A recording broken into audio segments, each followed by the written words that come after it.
तो गीता के छठे अध्याय 6th चैप्टर में आज करेंगे 29th 29वां श्लोक। तो मेडिटेशन की जो प्रोसेस है, ध्यान की, कैसे धीरे धीरे इच्छाओं को, बाहरी दुनिया से अपनी इंद्रियों को विड्रॉ करो, मन को कंट्रोल करो, और धीरे धीरे स्लोली स्लोली अपने मन को अपने आप अपने मन में लगाइए। आदि आदि इस तरह की चीजें पढ़ रहे हैं। तो अब सपोज आप उस मेडिटेटिव स्टेट में जाके आपने उस अपने आप को जाना, आत्मज्ञान हुआ, ब्रह्म ज्ञान हुआ, जो भी हुआ, उसके बाद की क्या स्टेट है वो आज देखेंगे। 29वां श्लोक।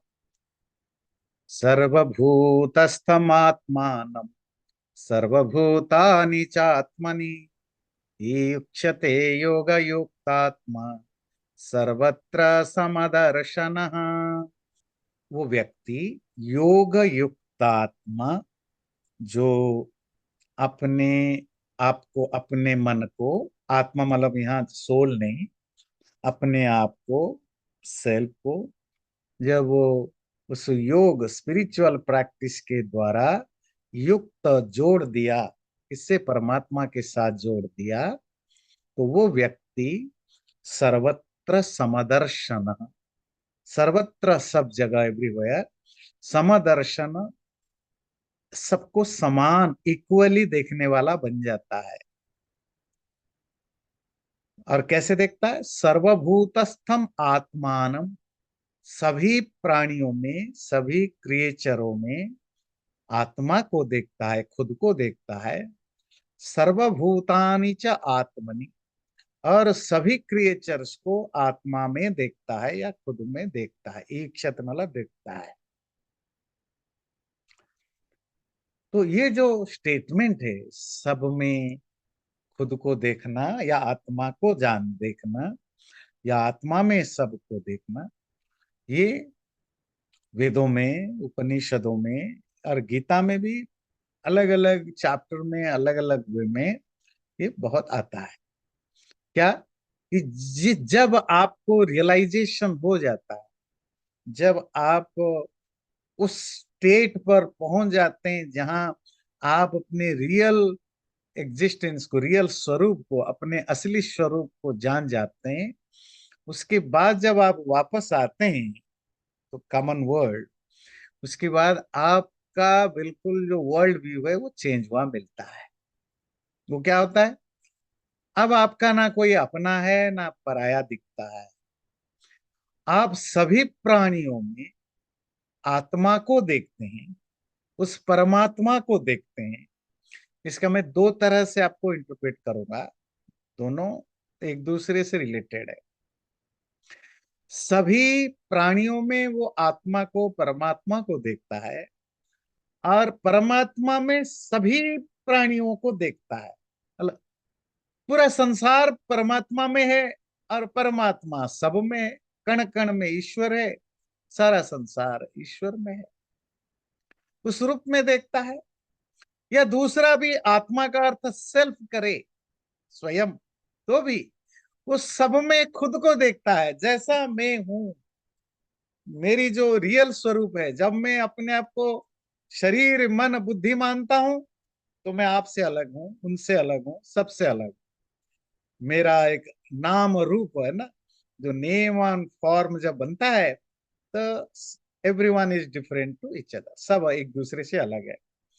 जब आप अपनी रियल फॉर्म को, अर्थात आत्मा के लेवल पर रियलाइज करते हैं, जहां आपकी बॉडी माइंड वगैरह का इन्फ्लुएंस नहीं रहता, तो उस लेवल पर तो सब में आप वही आत्मा देखोगे जो आत्मा आप में है। और सभी प्राणियों को आप अपने में फील करोगे, क्योंकि सब परमात्मा में है तो आप भी पार्ट ऑफ दैट। तो और फिर क्या बोला, तो आप, इससे होता क्या है, आप बन जाते हो समदर्शन, सर्वत्र समदर्शन। आप हर जगह सबको एक जैसा देखते हो। सबको एक जैसा देखते हो मतलब खुद को भी, you are also part of the that thing. Normally जो हम सो कल्ड बड़े लोग या लिबरल या उदार भाव वाले लोग होते हैं, हम क्या कहते हैं कि वो सबको समान देखता है, सब बच्चों को समान देखता है, पर खुद को अलग करके ना, मैं अपने सब बच्चों को इक्वल ट्रीट करता हूँ, मैं अपने सभी नौकर चाकरों को इक्वल ट्रीट करता हूँ। आप आपको छोड़ के आप अपने आप को अलग करते हो ना। पर यहाँ उस समता में, इक्वालिटी में, मैं भी उसी लेवल पर पहुंच चुका हूँ जिस लेवल पर कोई राजा है, जिस लेवल पर कोई कोई अनपढ़ मूर्ख आदमी है, उस लेवल पर कोई चींटी है, तो उसी लेवल पर मैं हूं। सब हम एक ही लेवल पर आ जाते हैं। वो स्टेट या जो वो जो वर्ल्ड व्यू, एक्सटर्नल आपकी जो व्यू है, वो ऐसा बन जाता है जब आप स्पिरिचुअल प्रैक्टिस में, योग में, उस लास्ट स्टेज पर पहुंच जाते हो। लास्ट स्टेज मतलब जहाँ योग युक्त आत्मा, जहाँ आप अपने आप को उस योग स्पिरिचुअल प्रैक्टिस के द्वारा युक्त परमात्मा से जोड़ देते हो, अर्थात उनको रियलाइज करते हो। तो आपकी वो दृष्टि बन जाती है। यो माम पश्यति सर्वत्र सर्वं च मयि पश्यति तस्याहं न प्रणश्यामि स च मे न प्रणश्यति। देखिए 29 या 29 श्लोक में जहां जहां आत्मा आया, आत्मानम, यहाँ आया मां। 29 में आया आत्मनि, यहाँ आया मई। अर्थात ऊपर के लाइन को, सेम चीज को रिपीट कर दिया, और यहाँ मां मुझ वाला शब्द ले आए। हम यहाँ परमात्मा को अर्थ में लेते हैं, कृष्ण को, जो मुझे सब जगह देखता है, आत्मा को सब जगह देखता है, परमात्मा को, जो सबको मुझ में या आत्मा में देखता है, तस्याहम न प्रणश्यामि, उसका मैं नाश, उसके लिए मैं नाश नहीं करता हूं। सच में न प्रणश्यति, वो मेरा प्रणाश, नाश, नाश का मतलब होता है लॉस्ट, विनाश नहीं करता है। तो जो सब में उसको देखता है और उसमें सबको देखता है, वो ना मुझे मतलब परमात्मा को नाश करता है, ना परमात्मा उसको नाश करता है। ये नाश करने का अर्थ क्या है? अब नाश का अर्थ अगर डिस्ट्रक्शन या डिस्ट्रॉय लेंगे तो चलो, परमात्मा हमें नष्ट कर सकता है, हम परमात्मा को कैसे नष्ट करेंगे, तो ये तो भाव नहीं है। अर्थात इसका सिंपल मीनिंग हो, यहाँ संस्कृत में नश्यति शब्द के दो तरह के यूज होते हैं। एक तो होता है डिस्ट्रॉय हो जाना, दूसरा होता है खो जाना, खोना समझते हैं, गाय लॉस्ट हो जाना, लॉस्ट ना। जैसे मैं कहूँ, जैसे आप कहते हैं ना मेरा फोन खो गया, तो संस्कृत में मम दूरभाषः नष्टः। तो नष्ट का मतलब ये नहीं कि डिस्ट्रॉयड हो गया, मतलब लॉस्ट हो गया। ये नश धातु संस्कृत में लॉस्ट होने के सेंस में भी आता है। हम जो नॉन रियलाइज्ड लोग हैं, आम लोग, हमारे लिए परमात्मा लॉस्ट है, पर हमें नहीं मिल, है ना। और परमात्मा, क्योंकि हम, हमारी उस तरह की एबिलिटी या उस तरह की योग्यता, वर्द, हम उस चीज की वर्दी नहीं है, तो हम उस परमात्मा को भी नहीं पा पाते। तो परमात्मा के लिए हम भी लास्ट रहते हैं। तो इसको अब उसी ढंग से देखिए, जब व्यक्ति परमात्मा को जान लिया, अब उसके लिए परमात्मा नष्ट नहीं है, लॉस्ट नहीं है, ही फाउंड इट। अब परमात्मा के लिए भी वो लॉस्ट नहीं है, वे परमात्मा फाउंड। है ना। जब आप मेरे से ही रिश्ता नहीं रखना चाहेंगे, मैं कितना भी कोशिश करूं, एट द एंड मुझे भी आपसे अलग होना पड़ेगा। छोड़ो। बहुत सारे लोगों को बड़ी जो टॉक्सिक रिलेशनशिप में होते हैं, it's not about family, friends में भी मेरे पास कभी कभी लोग आते हैं अलग, कभी कभी काउंसलिंग के लिए, उसके लिए, तो उनको लगता है कि they are very close friends, पर उनको लगता है कि वो जो जिसको मैं अपना बहुत क्लोज फ्रेंड मानता हूँ या मानती हूँ, घर में आना जाना सब कुछ क्लोज है, उसके बावजूद भी उसको लगता है कि मुझे वो कनेक्शन उसके तरफ से नहीं दिखता। मुझे लगता है जैसे वो मुझे इग्नोर करते हैं। उनकी जब कोई पार्टी वगैरह होती है मुझे नहीं बुलाते हैं। और इसके कारण वो लोग लोग मतलब मैं किसी व्यक्ति के बारे में बात कर रहा हूँ, वो काफी सालों से प्रॉब्लम में थे, मतलब इंटरनल जिसको कहते हैं ना, मेंटल एंजाइटी में थे, क्योंकि उनको वो तो क्लोज फ्रेंड समझते हैं, आना जाना सब होता है, पर वो वाइब नहीं मिलता उनकी तरफ से। और रिश्ता 30-40 साल से फ्रेंडशिप है, और वो हमेशा अपने आप को एक्सक्लूडेड या इग्नोर्ड फील करती है। तो मेरे पास आए एक दिन अपना दुख लेकर के कि मैं कैसे इससे ओवरकम करूं। मैंने कहा, जो आप सिम्टम बता रहे हैं, तो इसका अर्थ है कि आप उनसे बिल्कुल बहुत ज्यादा ओवरवेलमिंगली फ्रेंड मानते हैं, उनके वो आपको नहीं मानते।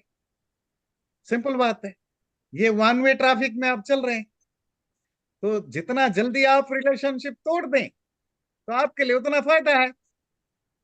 अगर जितना आप इन्वेस्ट उनमें कर रहे हो, उतना इन्वेस्टमेंट उनके तरफ से आपको नहीं नहीं लग रहा है, और ये आपको 20-10-20-25 साल से ये चुभ रहा है, और आपको अंदर अंदर आप घुट रहे हो, तो इसका मतलब सिंपल है कि आप उनकी उनके जो फ्रेंडशिप की क्राइटेरिया में फिट नहीं बैठते हो।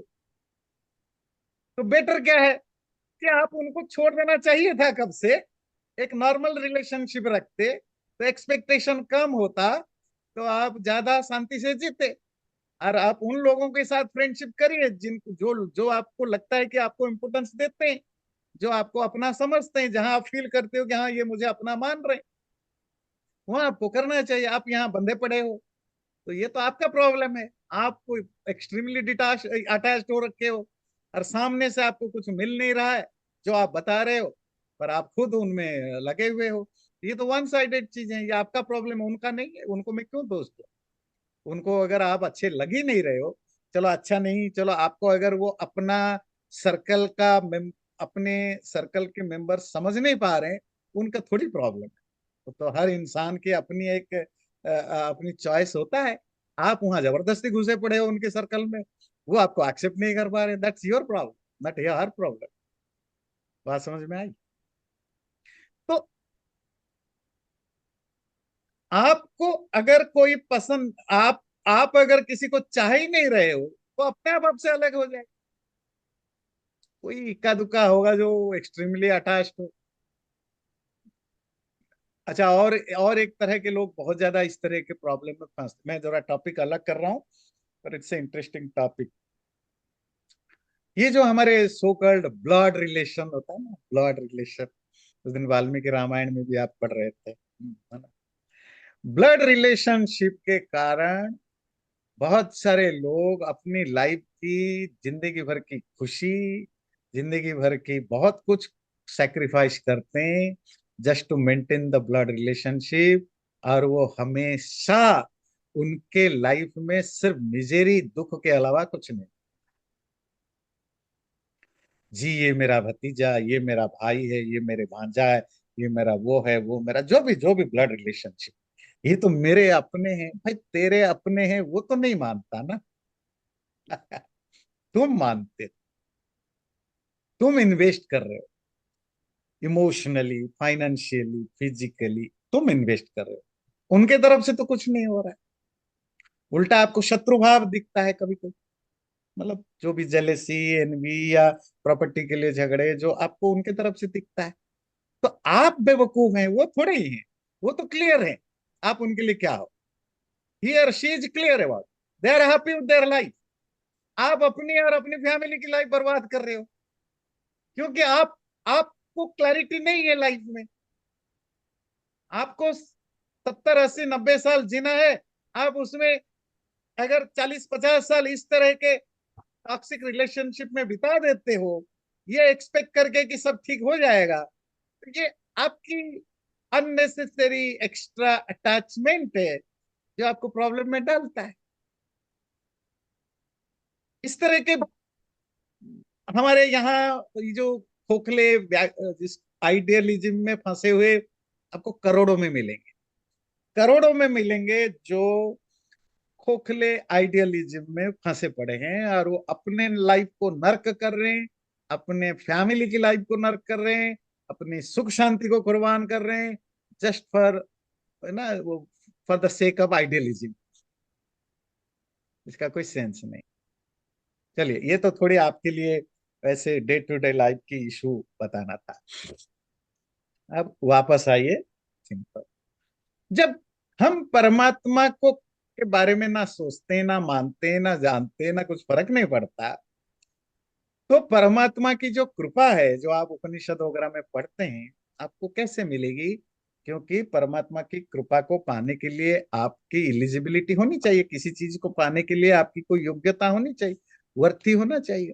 क्योंकि आपके तरफ से कोई एफर्ट्स ही नहीं है, कोई थोड़ी भी ढूंढ के आकर आपके घर में जॉब दे जाएगा, वो कर जाएगा, आपके तरफ से एफर्ट्स नहीं है। तो इसलिए आपके लिए परमात्मा लॉस्ट है, परमात्मा के लिए आप भी लॉस्ट हो। आत्मा और परमात्मा, भक्त और भगवान। भक्त तो, भक्त का मतलब होता है जब आप रियली मानते हो ईश्वर है, उसके लिए आप समर्पित होते हो, तो फिर आपके लिए 24/7 ईश्वर है। क्योंकि आपको हर जगह हर परिस्थिति में, जब पिछला श्लोक बताया 29 में, आपको हर कण कण में, हर पशु में, हर एनिमल्स में, हर क्रिएचर में परमात्मा दिखता है। तो 24/7 तो आप परमात्मा में हो। मतलब परमात्मा में वो भी है जो रियलाइज नहीं करता, पर वो लास्ट है, लास्ट। पर ये अवेयर है, इसके अंदर वो अवेकनेस है, वो फील करता है परमात्मा को। जब आप फील करते हो, तो फिर परमात्मा का जो जो परमात्मा को फील करने का जो सुख है वो आपको मिलता है। वही सुख है, वो कृपा है। सर्वभूत स्थितम यो माम भजत्येकत्वमास्थितः सर्वथा वर्तमानोऽपि स योगी मयि वर्तते। यो, यो मतलब जो व्यक्ति, द पर्सन, माम मुझे, परमात्मा को, सर्वभूत स्थितम, सभी प्राणियों में, भूत कहते हैं क्रिएचर, सभी प्राणियों में रहने वाला, मुझे भजती, मुझे से पाने की कोशिश करता है। एकत्व स्थित, एकत्व, सब में उस वननेस को देखता हुआ, सब में उस एकापन को फील करता हुआ, सभी प्राणियों में रहने वाले मुझे बसता है, मेरी परमात्मा का ध्यान करता है।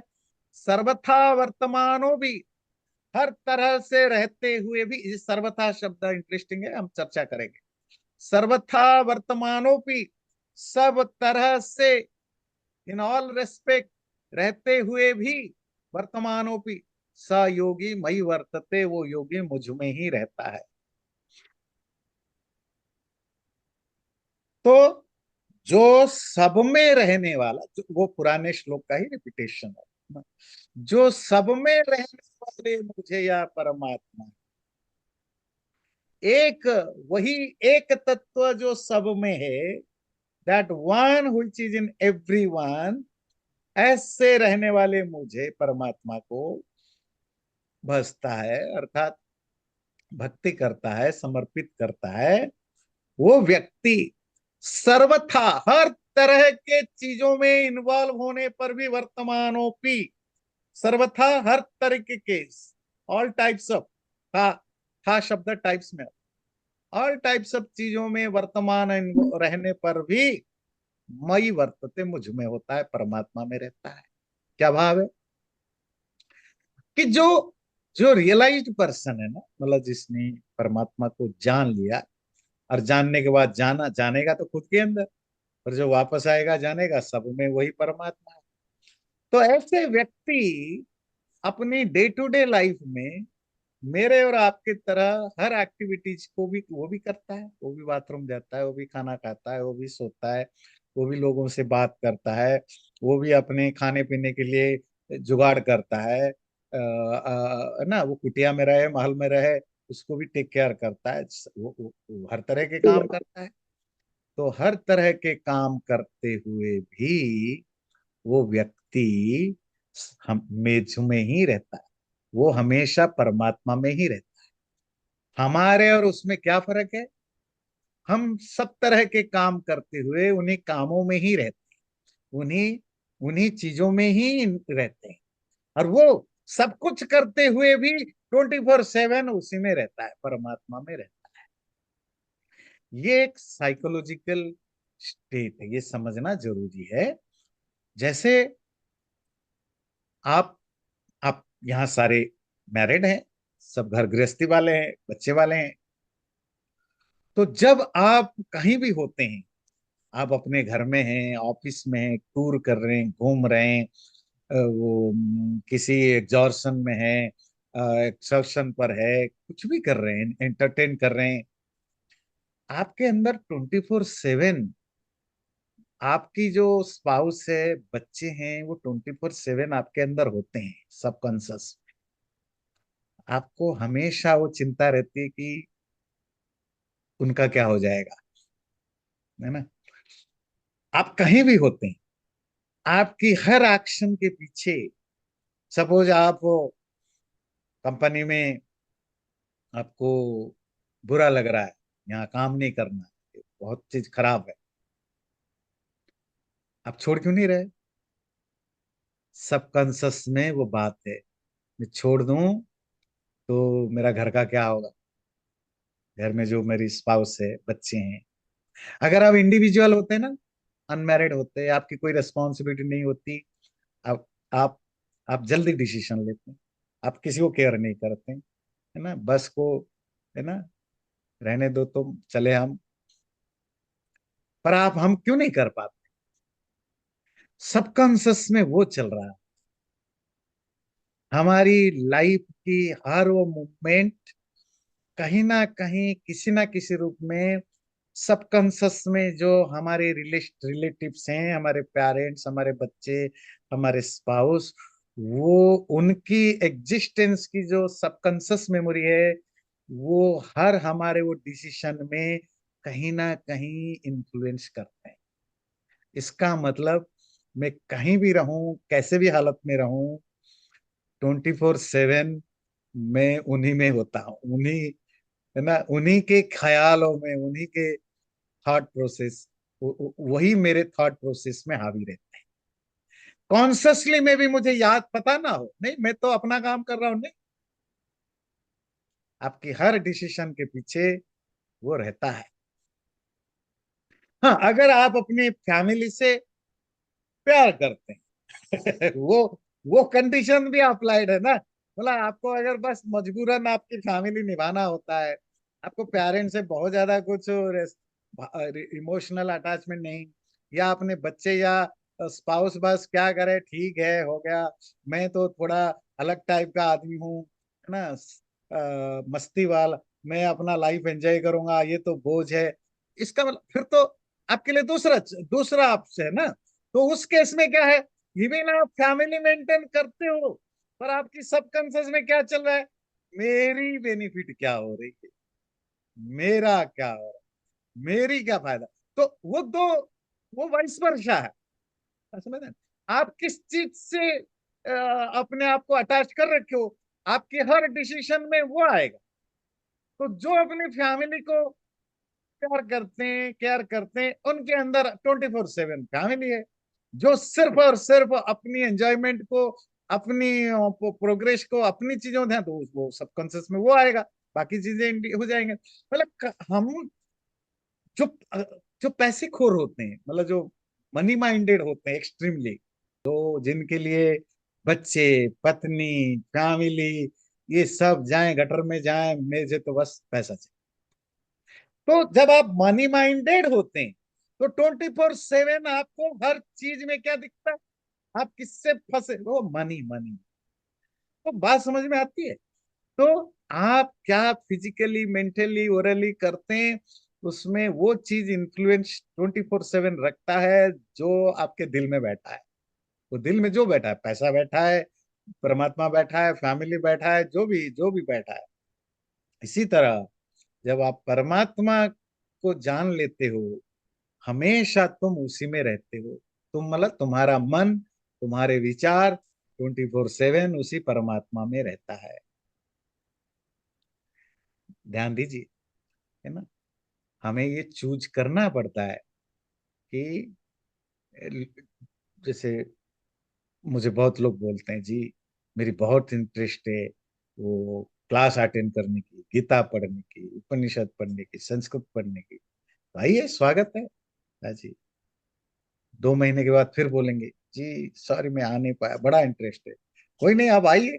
नहीं यार, तो क्या प्रॉब्लम? प्रॉब्लम है, इंटरेस्ट सिर्फ इसीलिए है क्योंकि उनको पता लगता है बहुत लोग करते हैं इसलिए। पर उनको बस ऐसा ही इंटरेस्ट है जैसे मुझे इंटरेस्ट है अमेरिका का प्रेसिडेंट बनने की। पर मैं कर क्या रहा हूँ उसके लिए? नथिंग। मेरी प्रायोरिटी में, मेरी लाइफ की प्रायोरिटी में अमेरिका का प्रेसिडेंट बनना हजारवां में भी नहीं है, पर मैं सपना देखता हूँ। इसी तरह कुछ लोग बस इंटरेस्ट ही रखते हैं, ड्रीम ही रखते हैं, मुझे ये मिल जाए, ये मिल जाए। पर उनकी प्रायोरिटी लिस्ट में ये नहीं है। जिस दिन ये आ जाएगा अगले दिन वो ज्वाइन कर लेगा। इट्स ऑल अबाउट आपकी प्रायोरिटी क्या है। बात समझ में आती है? तो इट्स ऑल अबाउट प्रायोरिटी। तो जब जब आपको लोग कहते हैं, देखो मुझे भी बड़ा स्पिरिचुअलिटी में इंटरेस्ट है, क्या करूं, फैमिली और उन चीजों में फंसा पड़ा। नहीं, तुम्हारी जिस दिन प्रायोरिटी परमात्मा बन जाएगा, फिर तुम्हारे पास एक्सक्यूजेस बचेंगे ही नहीं। ना बुद्ध के पास एक्सक्यूज था, ना शंकर के पास था, ना दयानंद के पास था, ना विवेकानंद के पास था, ना ऋषि मुनियों के पास था। जब जगी तो, जब नहीं जगी जो दूसरी प्रायोरिटी तो है। हिपोक्रेसी की कोई जरूरत नहीं है, बी ऑनेस्ट। अभी प्रायोरिटी में आप नहीं हो, अभी तो ठीक है, उसमें कौन कह रहा है कि तुम खराब हो? पर ड्रामा नहीं करना चाहिए। है ना? वो क्या है कि रिलीजियस फील्ड में हम ड्रामा बहुत करते हैं, है ना, एग्जिबिटरी चीजें बहुत करते हैं। कोई बुरा नहीं है कि आप किसकी, आपके लिए क्या प्रायोरिटी है ना? तो जब आपकी प्रायोरिटी की लिस्ट में वो आ जाए, फिर वही वही सब जगह होगा। जैसे मनी माइंडेड व्यक्ति को सब जगह पैसा ही पैसा दिखेगा, है ना? और जो अपनी पत्नी से प्यार करता है उसको हर जगह पत्नी ही पत्नी दिखेगा। जो बच्चों को प्यार करता है, हर चीज में उसके मन में बच्चे ही बच्चे होंगे।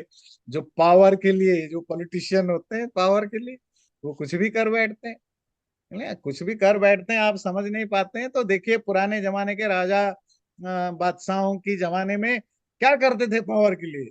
अपने भाइयों को मार डालते थे, अपने बच्चों को मार डालते थे, अपनी पत्नियों को, पत्नी पति को मार डालता था, बाप को मार डालते थे, माँ को मार डालते थे। हिस्ट्री भरी पड़ी है। इसके लिए पावर, है ना? क्योंकि उन दिनों फिजिकल फिजिकल पावर से ही पावर मिलता था, तो मारना पड़ता था।